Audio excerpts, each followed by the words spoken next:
नमस्कार। आप सभी का ग्लोबल स्टडी यूट्यूब चैनल पर बहुत बहुत स्वागत है। आज के इस वीडियो में बात करेंगे सुएज नहर की, जो इन दिनों काफी चर्चा में है। और चर्चा में इसलिए है क्योंकि इसमें एक बहुत बड़ा कार्गो शिप जो है इस नहर में फंस गया था, जिसकी वजह से इस नहर के द्वारा 4-5 दिन का जो संचालन था यानी आना जाना था वो बाधित रहा, जिसके चलते समंदर में काफी लंबी जहाजों की जाम देखने को मिली, काफी चर्चा हुई। तो उसी क्रम में आज हम लोग इस पर कुछ बात करेंगे। जाम का कारण सबको ही पता था, जाम कब लगी, कहां लगी, ये सब जान लिए, लेकिन इसके बारे में भी कुछ सुएज नहर के बारे में जानना जरूरी है, और वो इसलिए क्योंकि एग्जाम में आपके बहुत पूछा जाता है। तो चलिए शुरू कर लेते हैं। देखो, सबसे पहले इस डायग्राम को देखेंगे ध्यान से। ये वाला जो महाद्वीप है ये अफ्रीका है, और ये वाला यूरोप है, और ये वाला हिस्सा एशिया है।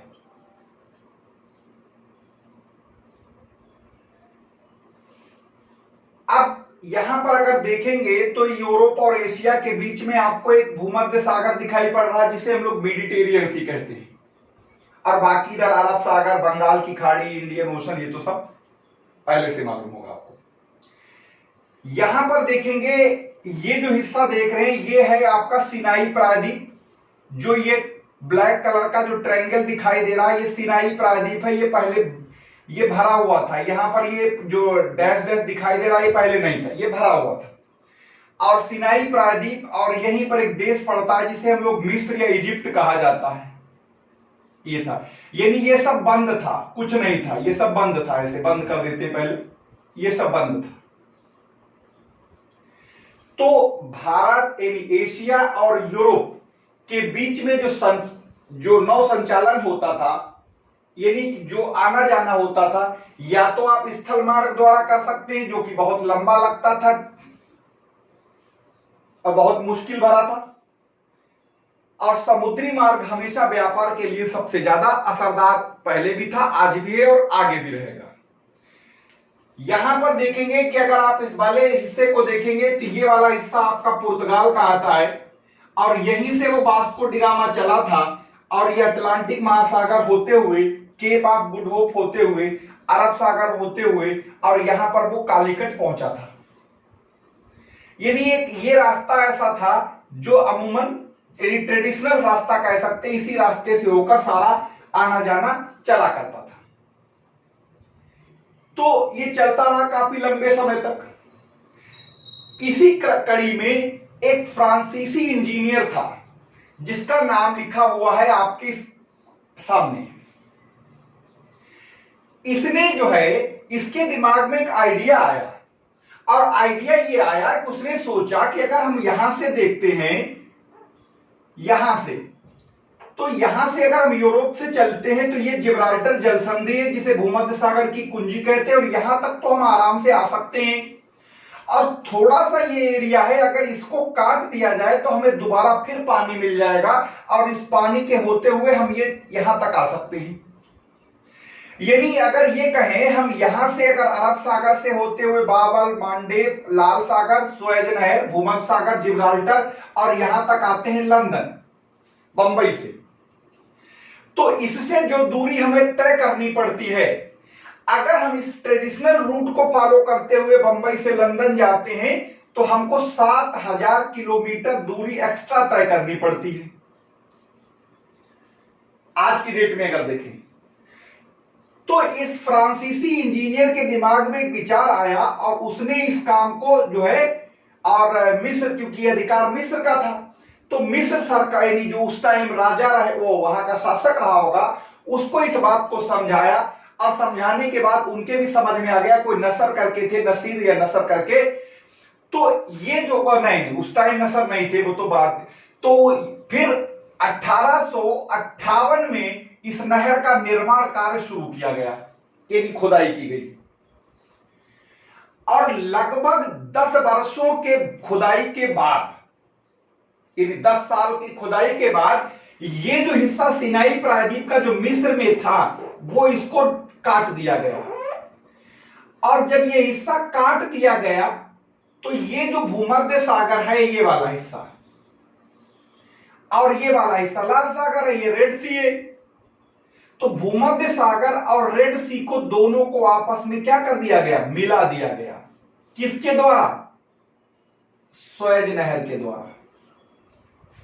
यानी एक नहर बनाई गई जिस नहर का काम भूमध्य सागर को लाल सागर से जोड़ देना था। और इस काम के लिए 10 वर्ष लगे। इंजीनियर साहब कौन थे? फ्रांसीसी थे। अब इस नहर को जो अगर हम इसकी लंबाई चौड़ाई की बात करें तो लगभग 193 किलोमीटर लंबी नहर है ये और 60 किलोमीटर चौड़ी है और लगभग 17 मीटर कह सकते हैं गहराई है। 16.5 है, 17 मीटर राउंड फिगर में कह ये गहराई है। अब इस नहर के बन जाने से हुआ क्या? एक तरीके से नेविगेशन में क्रांति आ गई। क्रांति ऐसे आ गई कि जो एशियाई देश, जो एशिया और यूरोप के बीच में जो व्यापार हुआ करता था वो पूरा व्यापार इस अफ्रीका महाद्वीप का चक्कर लगाने के बाद हुआ करता था। यानी इसका ट्रेडिशनल रूट ये केप ऑफ गुड होप से होते जाते थे, जो बहुत ज्यादा टाइम लगता था, ईंधन ज्यादा खर्च होता था।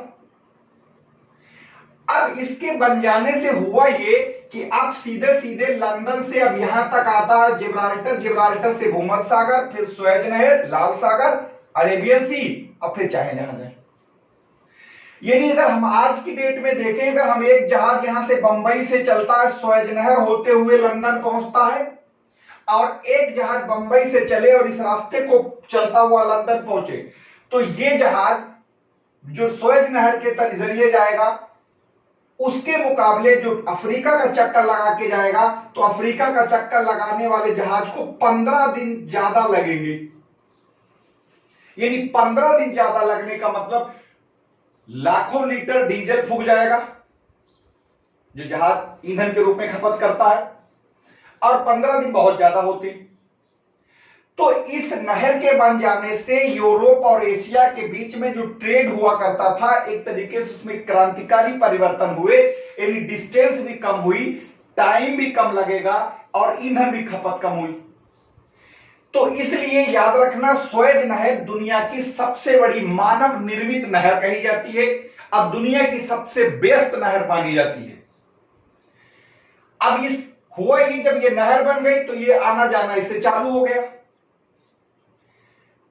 ये 1956 में इस नहर का राष्ट्रीयकरण कर दिया गया।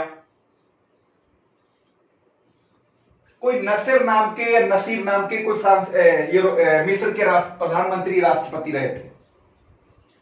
तो जब 1956 में इसका राष्ट्रीयकरण कर दिया गया तो फ्रांस और इंग्लैंड और खासतौर से इजराइल, इन लोगों को यह बात समझ नहीं आई और इसके लिए एक तरीके से छोटा मोटा झगड़ा भी, यानी युद्ध जैसे भी सिचुएशन बन गई। खैर यूनाइटेड नेशन को इसमें बीच में को दखल अंदाजी करके इस मामले को शांत करा गया। आज फिलहाल ये नहर पूरी तरीके से मिस्र के अधिकार में है और इस नहर के बन जाने से बहुत ज्यादा दूरी कम हो गई, यानी आना जाना बहुत ज्यादा आसान हो गया। सवाल एग्जाम में पूछता है कि ये नहर जोड़ती किसको है, तो सवाल बनता ध्यान रखना, ये है मेडिटेरियन सी और ये है लाल सागर, इन दोनों को जोड़ने का काम करती है। दूरी यहां से लंदन से और बंबई के बीच की सुएज नहर के बन जाने से डिस्टेंस कितनी कम हो गई? 7000 किलोमीटर। किसके अधिकार में? मिस्र के। और ये जो हिस्सा जो मिस्र का है, जिसे सिनाई प्रायद्वीप कहा जाता है, इसको काट के ये नहर बनाई गई। ये तो हो गई नहर का इतिहास और भूगोल। अब ये एक अभी जो चर्चा में आया था, एक जहाज था, उसका नाम शायद आप सुने होंगे। उस जहाज का जो नाम था एवर गिवन नाम था, यहां पर लिख देते हैं। उसका नाम था एवर गिवन। ये पनामा का जहाज था। पनामा जो कि एक मध्य अमेरिकी सेंट्रल अमेरिकन देश है, और ये जहाज चीन से चला था और इसे जाना था नीदरलैंड में रॉटरडम एक बंदरगाह पड़ता है। ये चीन से चल के रॉटरडम बंदरगाह जाना था। रॉटरडम नीदरलैंड में पड़ता है। रॉटरडम है, एम्स्टर्डम है, हेग है, ये सब नीदरलैंड में है। अब इस जहाज ने यहां से अपनी यात्रा शुरू की चीन से, और ये दक्षिण चीन सागर है, ये वाला दक्षिण चीन सागर से ये मलक्का आया। मलक्का जलसंधि को पार करके इंडियन ओशन में आया। इंडियन ओशन में होते हुए अरब सागर गया, यहां पर अदन की खाड़ी, फिर उसके बाद बाब मांडेब जलसंधि, फिर लाल सागर में पहुंचा, और फिर ये सुएज नहर में पहुंचा। अब जब सुएज नहर में पहुंचा तो सुएज नहर में ये इसने एंट्री की। अब एंट्री करने के बाद इस जहाज की जो लंबाई चौड़ाई आपने देखा होगा, ये जहाज जो है वो 400 मीटर लंबा है और 59 मीटर चौड़ा था। यानी जो टाइटैनिक डूबा था उसकी लंबाई लगभग 200 कुछ किलोमीटर थी, ये 400 मीटर, यानी टाइटैनिक से आप लगभग दुगना मान सकते हैं। और इसके ऊपर लगभग 2 लाख टन सामान लदा हुआ था।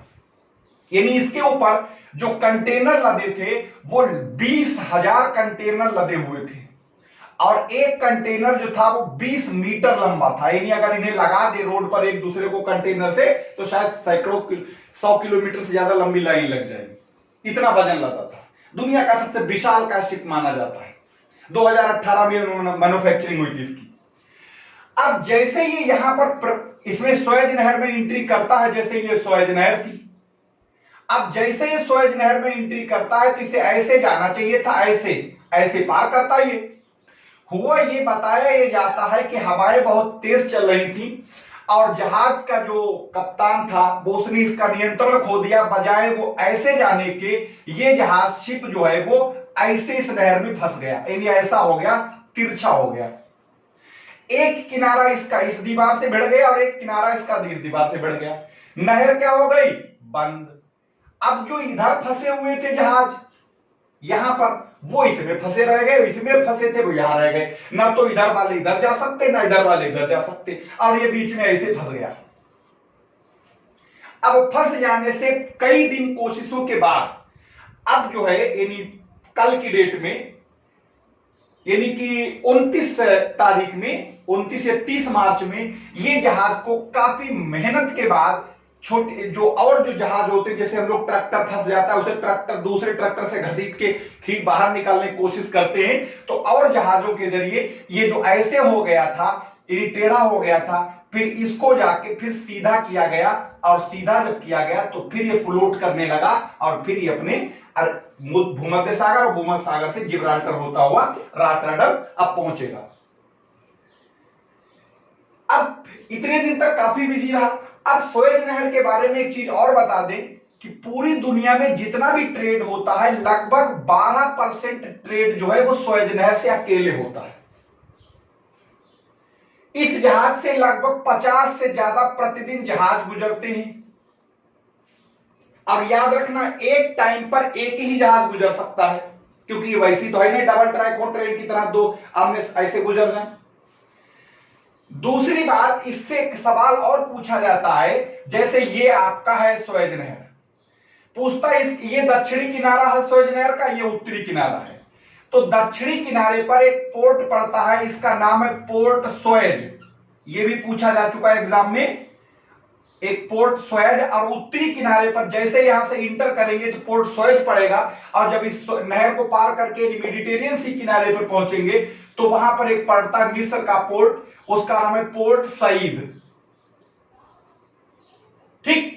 दूसरी बात याद होगा, सुएज नहर से क्वेश्चन 2019 यूपी पीसीएस में पूछा गया था 15 दिसंबर 2019 को, कि सुएज नहर बनाने में किन किन झीलों को आपस में मिलाया गया था। यानी हुआ यह था कि जो सिनाई प्रायद्वीप जिसकी हम लोग बात कर रहे थे, ये वाला हिस्सा, तो ये सिनाई प्रायद्वीप में असल में क्या था, ये 3 झीलें भी थी, और काम आसान हो गया था इंजीनियर साहब का। जैसे ये पूरा जमीन है, ठीक, ये जमीन थी, अब सिनाई प्रायद्वीप था, अब इधर पानी भरा हुआ है मेडिटेरियन सी, और इधर था लाल सागर। अब यहां पर जो झीलें थी इनको क्या करना, बस आपस में काट के ऐसे मिला देना था, यानी इसको काट के ऐसे मिला दिया और इसको काट के ऐसे मिला दिया, तो ये काम और आसान हो गया था, यानी ज्यादा मेहनत करनी पड़ती खुदाई। अब झीलों के नाम पूछे थे कि क्या क्या है, और वो भी उत्तर से दक्षिण तरफ पूछा था। तो सुएज नहर में जो 3 झीलें पाई जाती हैं, उन तीनों झीलों में उत्तर से दक्षिण क्रम अगर पूछे तो उत्तर वाली का नाम है तिस्मा, सॉरी तिमसा। उत्तर वाली झील का नाम क्या है, तिमसा। फिर दूसरी वाली बीच वाली का नाम है मंजाला, और दक्षिण वाली का नाम है ग्रेट बिटर। तो अगर आपसे दोबारा पूछ ले कि सुएज नहर में जो 3 झीलें हैं उनका क्रम बताएं, जैसा कि 2019 यूपीपीसीए से पूछा था, तो सबसे उत्तर में है तिमसा, उसके बाद दक्षिण में आती है मंजाला, यानी बीच में है मंजाला, और सबसे लास्ट में है ग्रेट बिटर, यानी ग्रेट बिटर दक्षिण में है, मंजाला उत्तर में है, और सबसे उत्तर में है तिस्मा। इन तीनों झीलों को आपस में काट के मिला दिया गया, और मिलाने के बाद ये तीनों झीलें जब कट के आपस में मिल गई तो यहां तो लाल सागर था, ये तो झील यहां से आके लाल सागर में मिल गया, ये वाला हिस्सा, और ये वाला हिस्सा भूमध्य सागर में मिल गया। तो ये जहाज आना जाना ये इससे चालू हो गया। अब इस नहर के बन जाने से आपने एक बात सुनी होगी, मिस्र को नील नदी का वरदान कहा जाता है। यह बात हेरोडोटस महोदय ने कही थी, जिन्हें इतिहास का जनक कहा जाता है। लेकिन अगर आज की डेट में यह कहें कि मिस्र को सुएज नहर का वरदान, तो कोई गलत नहीं होगा। गलत इसलिए नहीं होगा क्योंकि मिस्र से जो रोज जहाजों का ये सुएज नहर से गुजरना चल जारी है, तो इन जहाजों के गुजरने से मिस्र को करोड़ों नहीं अरबों डॉलर का टोल टैक्स मिलता है। यानी मिस्र की अर्थव्यवस्था में सुएज नहर एक तरीके से कह सकते बैकबोन साबित हो रही है। एक एक जहाज जब सुएज नहर से पास होता है तो लाखों रुपया, करोड़ों रुपया देके जाता है। अगर बड़ा कोई शिप पार हो रहा है तो करोड़ों रुपए देता है उसका टोल टैक्स। जैसे आप गाड़ी लेके जाते हैं, रोड पर टोल टैक्स बने होते हैं, बिना टोल टैक्स ये जा नहीं सकते। तो इसी तरीके से सुएज नहर के से गुजरने में इन सभी देशों के, कोई भी देश का जहाज हो, उसको करोड़ों करोड़ों रुपया चुकाना पड़ता है टोल टैक्स के रूप में, और ये सारा रुपया मिस्र को मिलता है, इन इजिप्ट को मिलता है। तो इजिप्ट की अर्थव्यवस्था में एक तो वहां का पेट्रोलियम, नेचुरल गैस और नील नदी, और चौथे आपका सुएज नहर एक तरीके से वरदान साबित हो रही है। और इसके चलने से मिस्र को तो फायदा है ही है, बाकी शेष दुनिया को, जो कि कह सकते हैं कि घंटों का काम था, अब वो मिनटों में हो जाता है। घंटों से और मिनटों से मतलब ये कि जो काम अगर मान लो 10 दिन में हो रहा है, बंबई से लंदन 10 दिन में पहुंच रहे हैं सुएज नहर होते हुए, तो अगर केप टाउन होके जाएंगे तो 10 दिन की जगह फिर आपको 25 दिन लगेंगे, यानी 15 दिन एक्स्ट्रा आपको चलना पड़ेगा, जिससे कि बहुत ज्यादा टाइम भी खराब होगा, पेट्रोल ईंधन की भी खपत होगी। अब दूसरी बात, जो सामान की डिलीवरी, आज के टाइम में लोगों के पास टाइम ही नहीं है, यानी डिलीवरी भी लेट होगी। इसलिए इस नहर के बन जाने से एक तरीके से जो डिस्टेंस है वो कम हो गई है, और जो बहुत लंबा समय हमें व्यतीत करना पड़ता था समंदर में, अब वो नहीं करना पड़ता है। तो ये अभी जो जाम लगा था उसके वजह से काफी अफरा तफरी मची रही।